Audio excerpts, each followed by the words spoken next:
અત્યારે આખા ગુજરાતમાં અને ખાસ કરીને ઉત્તર ગુજરાતમાં અમેરિકા જવાનો ક્રેઝ માઝા મૂકી રહ્યો છે.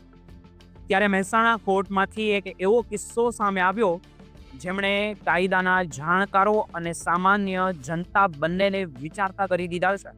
આ કિસ્સો છે ભીખાભાઈ પટેલ અને તેમના પત્ની મધુબેનનો, જેઓ વર્ષ 2005માં એટલે કે આજથી 21 વર્ષ પહેલા અમેરિકા જવા નીકળ્યા હતા. તે સમયે આજના જેટલી બાયોમેટ્રિક સિસ્ટમ કે પછી આંગળીઓની છાપ લેવાની પદ્ધતિ નહોતી. એટલે એજન્ટો એક એવી તકનીક વાપરતા હતા જેને લુક અલાઇક એટલે કે તમારા જેવો જ દેખાતો બીજો કોઈનો પાસપોર્ટ કહેવામાં આવતો હતો. અને ભીખાભાઈ અને મધુબેનને પણ ચેન્નાઈ એરપોર્ટ પરથી બીજાના પાસપોર્ટ પર અમેરિકા જવાનો રસ્તો અપનાવ્યો હતો.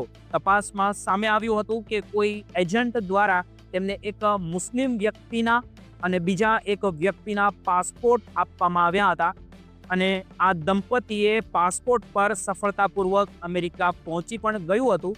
અમેરિકા પહોંચ્યા પછી તેમણે એજન્ટને 15 લાખ રૂપિયા જેવી મોટી રકમ પણ ચૂકવી હતી અને ત્યાં ન્યૂ જર્સીમાં લગભગ 4 વર્ષ સુધી સ્થાયી થયા હતા. પરંતુ કહેવાય છે ને કે કાયદાના હાથ એકદમ લાંબા હોય છે. 2009માં અમેરિકામાં તપાસ દરમિયાન આ દંપતી ઝડપાઈ ગયું અને ત્યાંથી તેમને ભારત ડિપોર્ટ કરી દેવામાં આવ્યા. જ્યારે તેઓ અમદાવાદ એરપોર્ટ પર ઉતર્યા ત્યારે ખબર પડી કે 2005માં તેમના ભારતમાંથી બહાર જવાના કોઈ જ રેકોર્ડ નહોતા. એટલે કે તેઓ ગેરકાયદે રીતે દેશની બહાર ગયા હતા.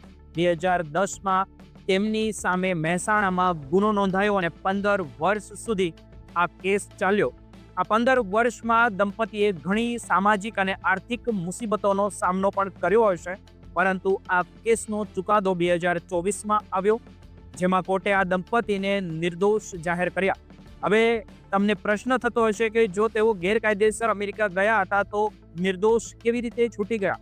તો તેમની પાછળ પોલીસની તપાસમાં રહેલી મોટી ખામીઓ જવાબદાર છે. પહેલી વાત તો એ છે કે પાસપોર્ટ એક્ટ મુજબ કોઈ પણ કેસ ચલાવવા માટે કેન્દ્ર સરકારની મંજૂરી લેવી પડે છે, જે આ કેસમાં લેવામાં આવી નહોતી. બીજી વાત એ છે કે પોલીસ સામે એ અસલી નકલી પાસપોર્ટ જ નહોતા જેમનો ઉપયોગ કરીને આ દંપતી અમેરિકા ગયું હતું. એટલું જ નહીં, જે પોલીસ અધિકારીઓએ ફરિયાદ કરી હતી તેમણે આ જ કેસની તપાસ કરી હતી, જે કાયદાકીય રીતે ખોટું ગણાય છે. કોર્ટે માન્યું કે પુરાવાના અભાવે કોઈને ગુનેગાર સાબિત કરી શકાય નહીં. આ કિસ્સો માત્ર એક દંપતીનો નથી, પરંતુ એ હજારો લોકો માટે ચેતવણી છે. એટલે કે ખાસ કરીને NRI માટે, જેઓ ડંકી રૂટ દ્વારા ખોટા ડોક્યુમેન્ટ્સ બનાવીને વિદેશ જાય છે. આજે તો ખર્ચ 15 લાખથી વધીને 1 કરોડ સુધી પહોંચી ગયો છે. લોકો પોતાની જમીન વેચીને કે દેવું કરીને અમેરિકા જાય છે, પણ જો પકડાઈ જાય તો આજીવન કોર્ટના ધક્કા ખાવા પડે છે અને દેવું તો અલગ. બીજી તરફ એજન્ટો પણ હવે નવા રસ્તાઓ પણ શોધે છે, જેમ કે અમેરિકામાં વિઝા મેળવવા માટે ખોટી લૂંટના નાટકો કરવા. તાજેતરમાં એવા પણ કિસ્સાઓ બહાર આવ્યા છે કે જેમાં ગુજરાતી યુવાનોએ વિઝા મેળવવા માટે અમેરિકામાં પોતાની પર જ તેમણે હુમલો કરાવ્યો હોય, જેથી તેઓ પીડિત બનીને ત્યાં રહી શકે. આ બધું જ જોખમી છે.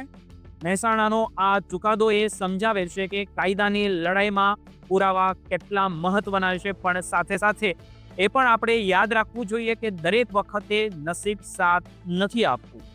વિદેશ જવાની આ જે ઘેલસા છે તેમાં કેટલાક પરિવારો બરબાદ પણ થઈ ગયા છે, ખાસ કરીને આપણા ગુજરાતીઓ.